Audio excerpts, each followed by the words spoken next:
Vamos falar hoje, aprimore as suas habilidades de fazer escolhas e torne-se uma pessoa mais feliz e mais realizada.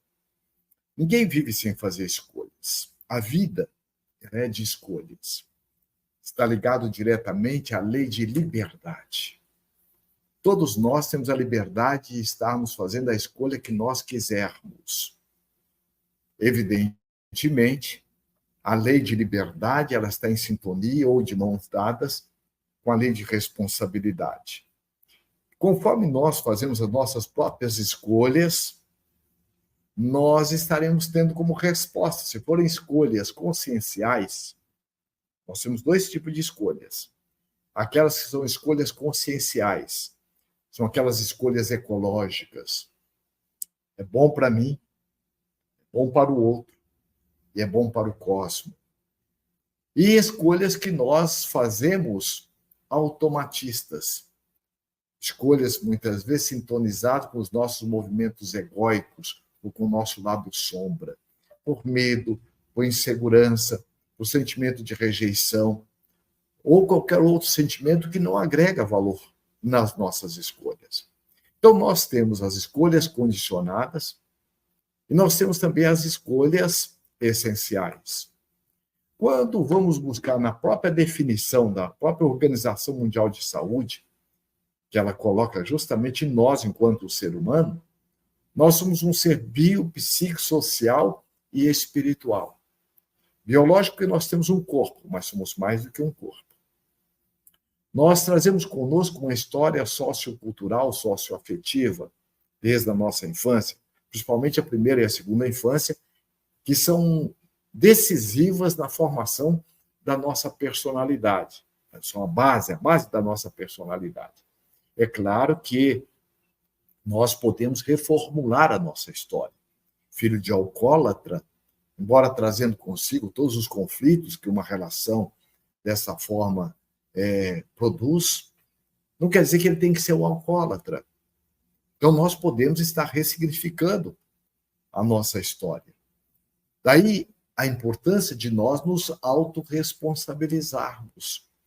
Não é ficar culpando o pai ou a mãe, a nossa origem, pelo que nós estamos hoje passando. Porque nosso pai, nossa mãe, os nossos professores, que são as figuras de autoridades, deram o que eles tinham para dar naquele momento. Agora é importante que nós busquemos perceber essa nossa estrutura, o nosso mapa mental, conforme a própria neurolinguística coloca, para que nós possamos reformular. Porque não tem como deletar a nossa mente. Não tem como eu dizer, olha, eu não quero mais o jeito do meu pai, o jeito da minha mãe, o jeito dos meus avós, dos meus professores. Eu não quero ter guardado o que eu guardei. Já guardamos. Aquela fala, não, você pode, você é capaz, você merece, nos leva a uma crença proativa, amorosa, positiva, ao encontro da nossa essencialidade. Não, você não é capaz, você não dá conta, não consegue. E a neurolinguística, ela coloca com muita clareza. Toda a ação, ela tem uma intenção positiva para quem pratica a ação. A intenção positiva das figuras de autoridades, nossos pais, mãe, os avós, os professores, quando falaram isso, a intenção não era criar em nós um conflito, mas a forma como nós internalizamos, este conflito pode perdurar e nos acompanhar. Daí a importância do autoconhecimento para que nos perceber. A outra questão que é fundamental e importantíssima é nós percebermos que, além de nós trazermos conosco um corpo, mas somos mais do que um corpo, trazemos uma história, somos mais do que ela, nós também somos um ser espiritual.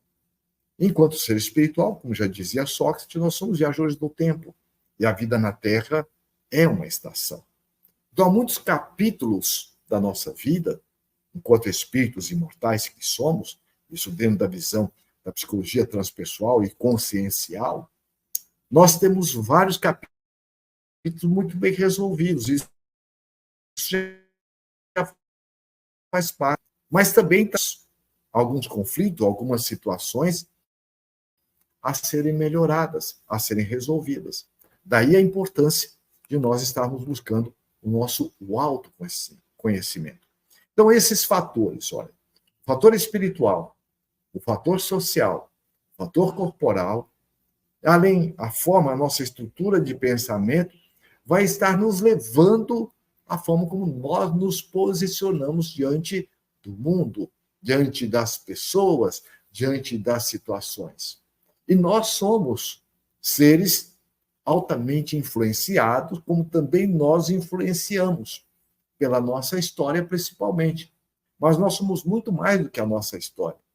Somos uma energia inteligente, essa força pensante, essa consciência que produz um sentido naquilo que tudo acontece conosco, naquilo que nós fazemos. Bem, para quem não nos conhece, meu nome é Lacordaire Abraão Fayad, exerço a profissão enquanto psicólogo, e aqui no Instituto Brasileiro de Plenitude Humana, eu desempenho a tarefa enquanto diretor de seres humanos. Bem, e possuo uma série de especializações, dentre elas a neurolinguística, a neuropsicologia e outras mais. Acesse depois o nosso site, www.plenitude.com.br. Você vai ter acesso a uma série de informações que, tenho certeza, vai servir para você como um barco para que você possa navegar com tranquilidade neste mar de oportunidades que a vida nos oferece. Então, quando nós nos sentimos pressionados, muitas vezes, na nossa história, o que acontece?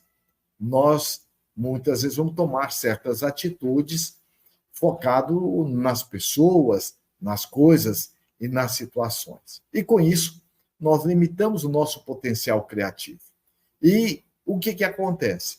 Essa criatividade, que é fundamental para todos nós, ela vai estar, de alguma forma, comprometida.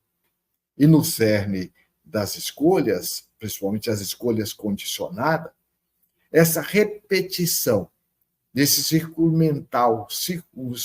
mental automatista vai estar gerando em nós resultados também parecidos. Por quê? Quem faz o que sempre fez vai ter que resultado?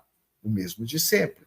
Então, é importante que nós busquemos entender o nosso ciclo mental.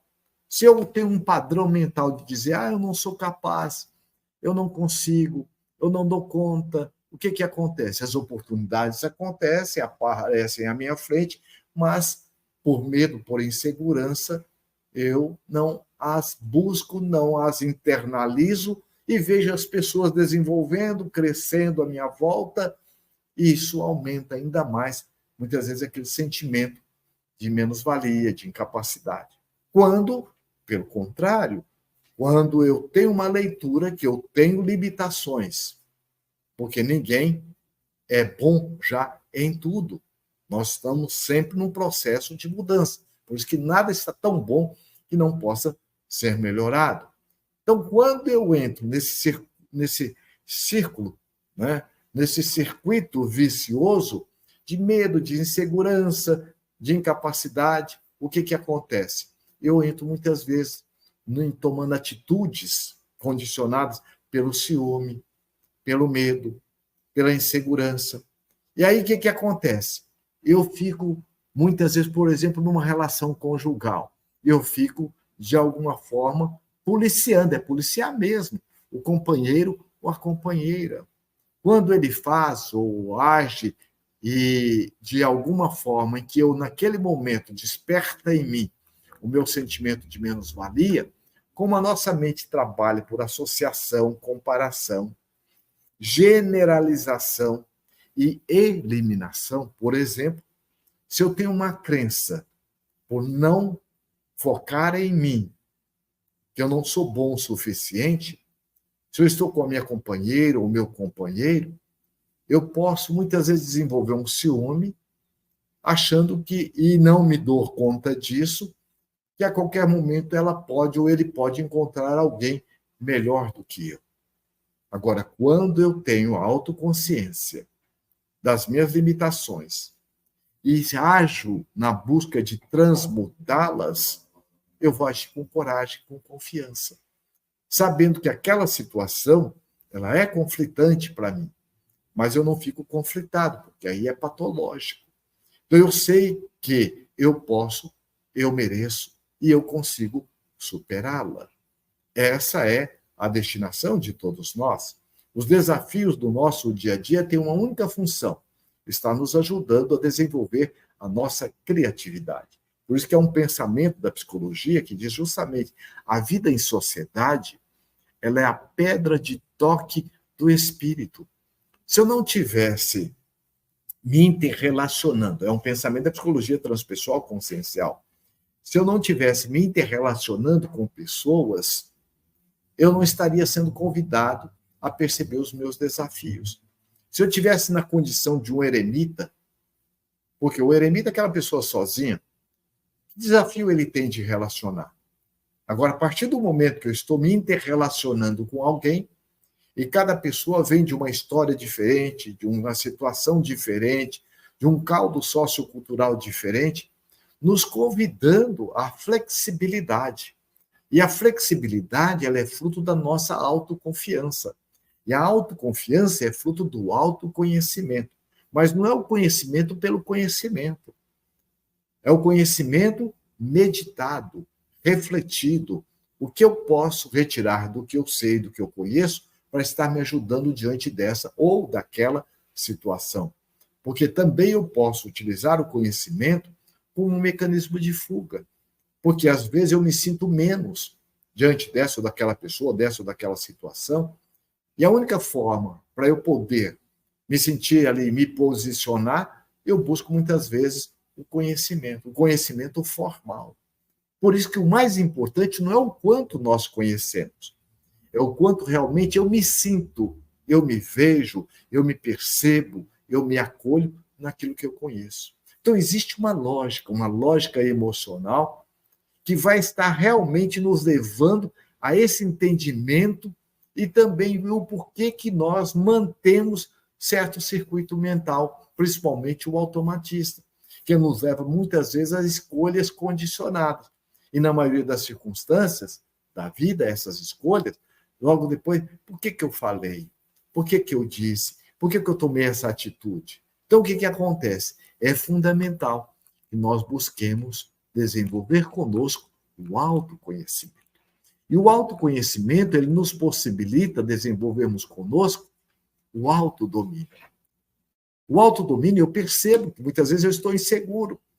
E quando eu estou inseguro, eu vou estar vou buscar me equipar de tal forma, com conhecimentos, com recursos, para que eu possa agir conforme a vida está me convidando, de uma forma proativa, de uma forma assertiva, de uma forma resiliente, determinada.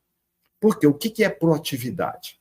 A proatividade é uma palavra da moderna administração que significa, em síntese, a pessoa que sabe quem ela é.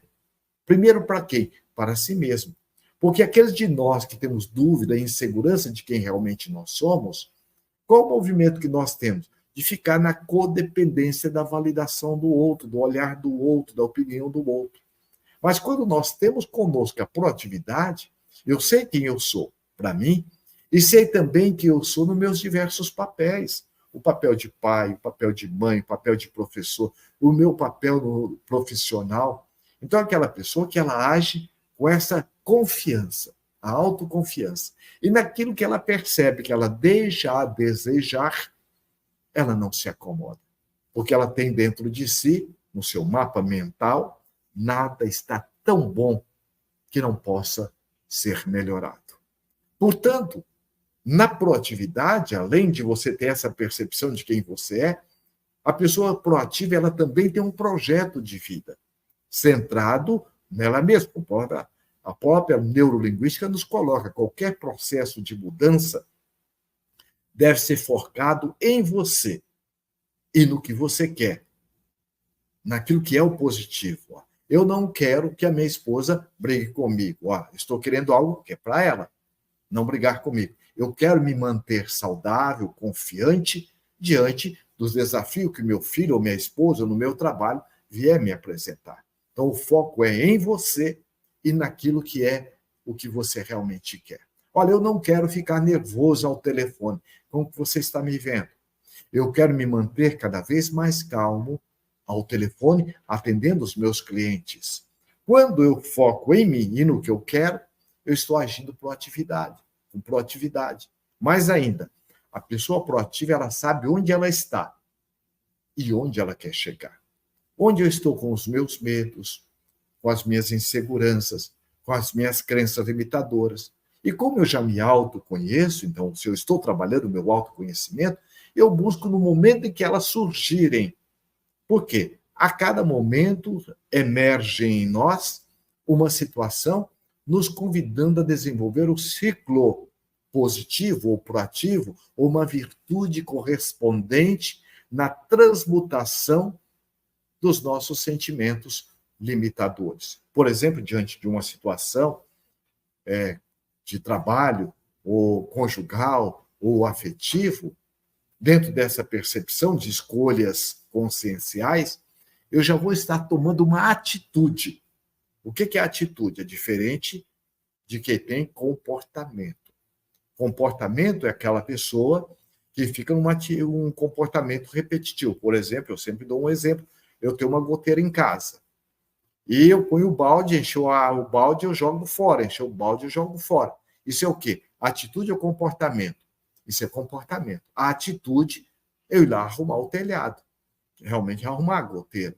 E às vezes nós ficamos numa subqualidade de vida, seja ela qual for, em tomando comportamento, tendo comportamento, fazendo escolhas automatistas, por medo, por insegurança. Olha, ruim com ele, pior sem ele, ruim com ela, pior sem ela. Ó, estou ganhando pouco, mas todo mês vem esse salário. Então é muito importante nós termos essa leitura e essa percepção. O que é realmente atitude? Atitude, eu tenho uma leitura da situação limitante, eu já tenho um padrão de não estar culpabilizando nem o pai, nem a mãe, nem ninguém, por quê? É um dos postulados da psicologia, nunca colocar no outro, ou nas situações, a responsabilidade pelo que nós sentimos, ou pelo que nós pensamos. Por quê? O outro não tem poder de criar nada em nós. Desperta o que há em nós. O que na neurolinguística nós chamamos é o estímulos externos despertando o nosso mapa interno. É um perfume, é uma música, é uma paisagem. Então, se eu tenho um padrão de ciúme, estou diante de um ente querido, é a esposa ou o esposo, o jeito dele olhar, eu já acho que ele está olhando para alguém. Diante daquela pessoa, eu fico vigiando o seu celular. Então, eu fico fazendo escolhas que realmente não estão agregando valor. Então, a importância que tem da autoconfiança. E essas escolhas, que são escolhas condicionadas, dentro desse circuito mental automatista, elas são de 4 perspectivas gerais. Uma, a culpa. A outra, o medo. E a outra, muitas vezes, está voltada para a sensualidade ou sensualismo. Sensualidade não quer dizer ligada a questões sexuais somente. Né? Eu posso estar também ligado à questão, por isso que tudo aquilo que atende os nossos sentidos. E a outra é a raiva. Por exemplo, a psicologia coloca com muita clareza as nossas compulsões na área da gula, da bebida, da droga, do sexo desvairado, as compulsões por redes sociais, estão ligadas a alguma coisa que eu estou em carência de mim mesmo, mas que eu não estou me ofertando amorosamente. Então, daí a importância de eu estar buscando perceber as escolhas condicionadas. Por exemplo, por culpa. Diante de uma situação que eu, muitas vezes, por exemplo, aquele pai ou aquela mãe que viajou e tem um sentimento que está roubando do tempo do filho ou da filha e assim por diante. Quando chega, o que acontece? Busca compensar. Então, quando nós tomamos atitudes condicionadas pela culpa, na maioria das vezes, nós temos um movimento interno de querer compensar o outro. E aí eu me torno muitas vezes permissivo. E tivemos a oportunidade de atender um cliente que ele tinha uma dificuldade muito grande, inclusive de organização financeira, ele se envolvia em determinados empréstimos, determinadas dívidas, sendo funcionário público, porque ele queria compensar, sem perceber, quando a esposa disse que estava grávida, ele disse, não, nós não temos condições, disso. E com isso ele desenvolveu um sentimento que ele rejeitou o filho. E esse filho era o único filho que realmente ele tentava, de alguma forma, compensá-lo financeiramente. E aí a criança, ela percebe, porque toda a relação ela é uma via de mão dupla. E ela começa agora a fazer uma calibragem, que a gente chama na neurolinguística, de saber como que o pai funcionava. Então, ele era aquele que não deslanchava profissionalmente. Ele, inclusive, dizia, olha, se eu não ajudo o meu filho, inclusive pagando a escola, até o plano de saúde e tal, ele não se dá bem. É uma pessoa que ele é muito inteligente, mas ele não deslancha. E foi justamente quando ele veio buscar a terapia, ele foi perceber que ele tinha todo um movimento compensatório com este filho, porque ele tinha, no fundo, um sentimento que ele havia o rejeitado. E muitas vezes o que nós confundimos? A pessoa com a atitude, ou a situação com a pessoa, quando nós o perguntamos. Você era rejeitando o seu filho ou aquela situação? Olá, queridos corações, amigos em plenitude. Um convite especial para você. Você quer continuar assistindo essa live?